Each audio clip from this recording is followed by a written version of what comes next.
100. ஏன் அது ஆண்டவர் 30, 60, 100மாக கர்த்தர் பலன் கொடுக்க சொல்றாரு?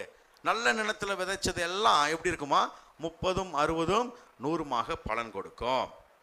இது எதை அடையாளப்படுத்துது அப்படின்னு சொன்னா, 100 வயசுல யார் பிள்ளையை பெற்றது?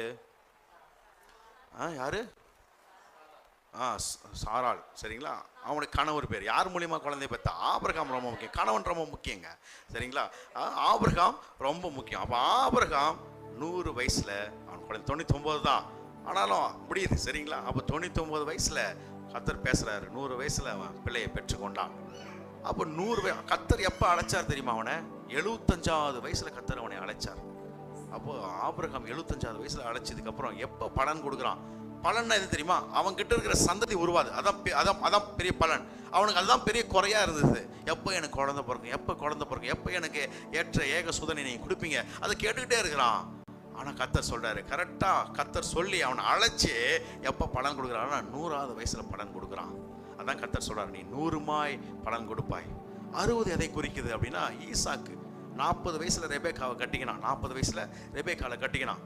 குழந்தையே கிடையாது. எப்போ குழந்தை பிறந்துச்சு தெரியுமா?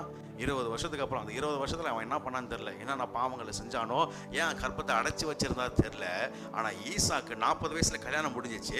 20 வருஷம் வெயிட் பண்றான். 20 பிளஸ் கூட்டம் என்ன ஆச்சு? 60. ஈசாக்கு 60 வயசுல என்ன யாரை பெற்றுக்கொண்டான் தெரியுமா? ட்வின்ஸ் பிறகுது. ஏசா யாக்கோபை அவன் பெற்றுக்கொண்டான். அதுல ஒரு பலன் பெற்றுக்கொள்றான். அப்ப 60 வயசு. 30 வயசு யாரு? யாக்கோபு. யாக்கோபு தான் 30 வயசு. எல்லாம் முடிச்சிட்ட உடனே ஒரு 30 வயசுன்ற ஆண்டவர் 30வது வயசுல வானத்திலிருந்து ஒரு சொப்பனத்தை கொடுத்து, ஏணியை கொடுத்து, உன்னை நான் இவ்வளவாய் ஆசீர்வதிக்க போறேன்றார். ஸோ 30 வயசுக்கு அப்புறம் ஏணியை பார்க்குறான். லாபான் கிட்ட போகிறான். ஆடு மாடுகளை அழகாக வளர்க்குறான். பெரிய சாம்பவானாய் கர்த்தர் மாற்றிட்டார். அப்போ தான் 30, 60, 100மாக உன்னை நான் ஆசீர்வதிப்பேன்றார். நான் சொல்கிறேன், அவங்களுக்குலாம் அது லேட்டு. ஈசாக்கு 40 வயசில் கல்யாணம் பண்ணிட்டு அவனை யார் பாவம் செய்ய சொன்னது? அவனை யார் ஏன் தேவனை விட்டு தூரம் போக சொன்னது? 20 வருஷத்துக்கு அப்புறம் பலன் கொடுத்தான். ஆபிரகாம் 75 வயசுலேயே கூப்பிட்டாரு. 100வது வயசு தான் பிள்ளையை பெற்று கொண்டுறான். லேட்டு. யாக்கோபுக்கு லேட்டு. ஃபர்ஸ்டே லேட் ஆச்சு.